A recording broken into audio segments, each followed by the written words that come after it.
Hey folks, it's the Red, and welcome back to the Crash Bandicoot Wrath of Cortex No Damage run. We're now beginning in the 5th warp room, which happens to be my favorite warp room in the game. 4 of these levels happen to be platforming levels. Connections? Possibly. But let's move on to level 21, Crash and Burn.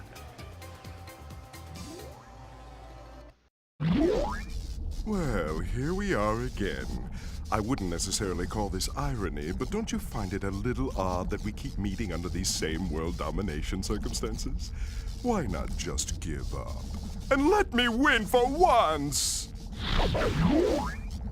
Don't worry, Dr. Cortex. Now that my elemental powers have reached maximum capacity, this little geek is gonna wish he was never created. So this level has some interesting history to it. Apparently it was the first level that was being developed by Traveler's Tales for this game, and it was going to be used as the initial pitch for Wrath of Cortex as a game. And so for that reason you might notice a bit of TLC was given to this level that you won't find in the other ones. Like, you won't find the boxes all in, like, perfect straight rows like you normally would. They're, like, rotated and kind of tilted to the side. You're gonna find a lot of that in this level. Originally, you were going to come to this level as Coco, who would later be captured by the Gorilla King, and then who was planning to sacrifice her to the volcano. So then you would later come in as Crash to try and save her. You would have to go through a much longer part of the level before you could get to this initial island to find her. And then you would have to fight the Gorilla King in a mini-boss fight before the two of you could escape the place together. Yeah, it was going to be one of the more narrative-driven levels. It's pretty interesting to hear about the level that would have been. But, alas. Other than that, we've basically got ourselves another fire stage here, which wouldn't have been out of place in the fire warp room. Seriously, we only had one fire level there. This easily could have been in there, and it would have been more fitting there. I'm starting to think that maybe it was originally designed for it. Anyway, let's move on to the bonus, shall we? It's not a terribly difficult bonus, but there are a few spots that we need to keep an eye out for.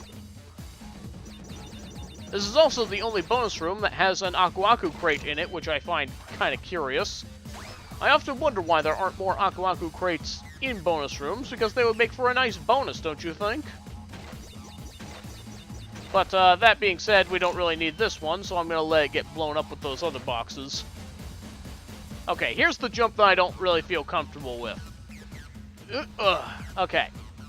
Yeah, because of Crash's jumping, it can be a little difficult. It can be pretty easy to clip the sides of one of those nitro boxes and then wind up getting exploded prematurely. Sneak across these three and then make sure you're most of the way across this one so that your heel doesn't accidentally clip the back of that nitro crate back there.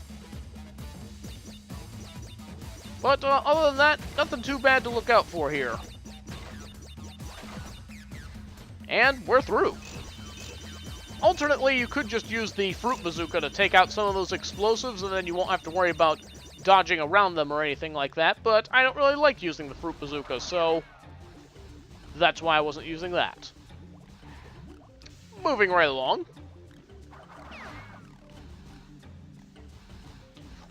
You'll want to watch out for these birds here, because when they slam onto the ground, they can create a shockwave that can damage you. You don't need to worry about the steam, though. It doesn't damage you this time around. Unlike the steam of Crash 1. But, yeah, other than that, not really too much else that we need to watch out for here.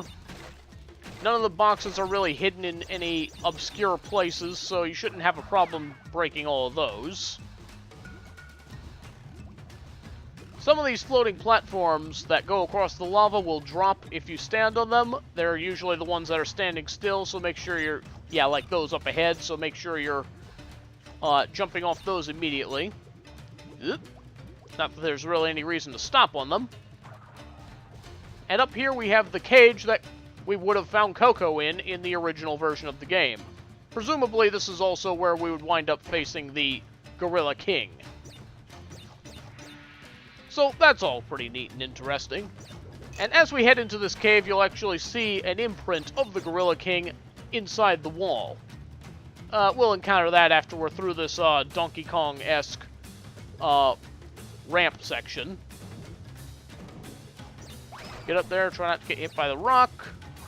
We do have a death route here that we'll be contending with after we've collected the box completion gem. And here the rock is where the Gorilla King imprint is. It's a little vague, but you can kind of see a face and a big lip down there.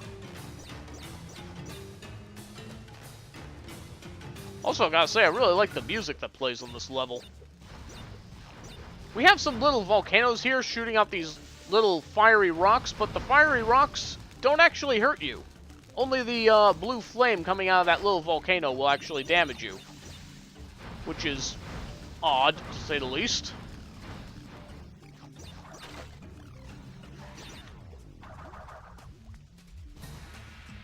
Anyway, we're almost to the top of the volcano now, so we'll be able to reach the end of the level pretty soon. Watch out for this parrot. A couple of little jumps here and there. And there's our crystal on the bridge. You would think they would build something a little more safe than a wooden bridge over a lava pit. But you know what? I'm not a bridge designer. Anyway, here's our box completion gem, and here's where we would exit the level. But we still need to contend to that death route, so let's go ahead and head on back there. Most of the hazards have been taken out already, but of course some of them will come back, like that lizard, which I'm pretty sure we took out on the way across, but oh well.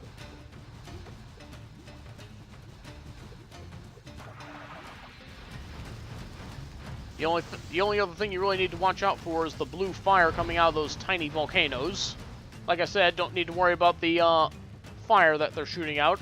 I'm guessing it's the same cosmetic fireballs that were used in the fireplaces in Wizards and Lizards. Anyway, going on to the death route. We're not actually making things any easier for ourselves by taking out the nitros first. I mean, yes, there will be nitros on this path if you don't take out the nitro detonator, but remember, we have the fruit bazooka. So we could just shoot at any nitros that we encountered and they would be a non-issue. For that reason, I'm probably not going to be coming back to show where all those were. Because there's literally no reason to come down this path without taking it down. Like, they would have some walls of nitro along right here. But, yeah, you could just shoot them and then jump onto this platform and get across, no problem. I definitely like the feel of this volcano. It definitely looks like a very hot place, and it's a wonder how Crash isn't having a hard time breathing here. Always have to question that about video game characters. How they can stay in such hot places like this. Alright, and here we have a use for our double jump and death tornado spin. Do a double jump, spin across, and you should have no problem making it over. And this awards us, well, we can't really see it that well, but this is the red gem. So, that's all the collectibles out of the way. Let's get out of here. Okay, and with that, all the major collectibles are out of the way, and that's the end of Crash and Burn. It's really interesting to see the level that would have been unfolded, as it were. If you're interested in hearing more about the history of this level, I would suggest searching online about it, because it's really quite fascinating. But we're not quite done with this level here, because now that we have the red gem, we can take care of some unfinished business back in Banzai Bonsai. So I'll see you in a minute when we're back over there. So now that we have the red gem, we can now go down the red gem path in Banzai Bonsai. So let's go ahead and get that gem out of the way as well. We have another little surprise waiting for us at the end. But as usual, we still have to contend with the purple ninja lab assistants. So make sure you're watching out for them as well. They will frequently appear in front of you at this very beginning part, but after that, it's mainly just platforming across these rather tight jumps. We have lots of nitro to jump around, some of these fire traps, and TNTs will get into the mix later on. This next part is a little uncomfortable due to the nature of the 3D space that we're jumping in. Like, there's no invisible walls up or down, so you just need to make sure you're going straight across. And we also can't tell how far we are from the gap here, so this is kind of tight as well. Jump on this, set off all the TNT, and then jump back over to the red tarp. And now we should be able to jump across. Now this part looks like it should be tough, but again, we're in a 3D space, so we can actually just stand on the edge of this platform and just go right behind it. Platforming challenge? What's that? Also, we just got the super belly flop.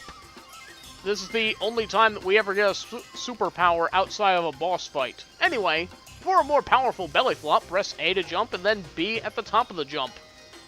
This is one of the 2 powers that Coco can actually make use of. So when she jumps, she can now come down. She does like a little spin in the air and can do a little shockwave on the ground. That can take out enemies and boxes around her. We also get the gem for this path, and we're done here. Okay, gem get. And as you can see, Crash does indeed have access to it as well. That little smoke effect is the shockwave that it creates. But yeah, that's Banzai Bonsai's gem out of the way, and that is Crash and Burn done. So be sure to join us next time for level 22, Gold Rush. For now, enjoy the outtakes of these 2 levels, and I'll see you next time.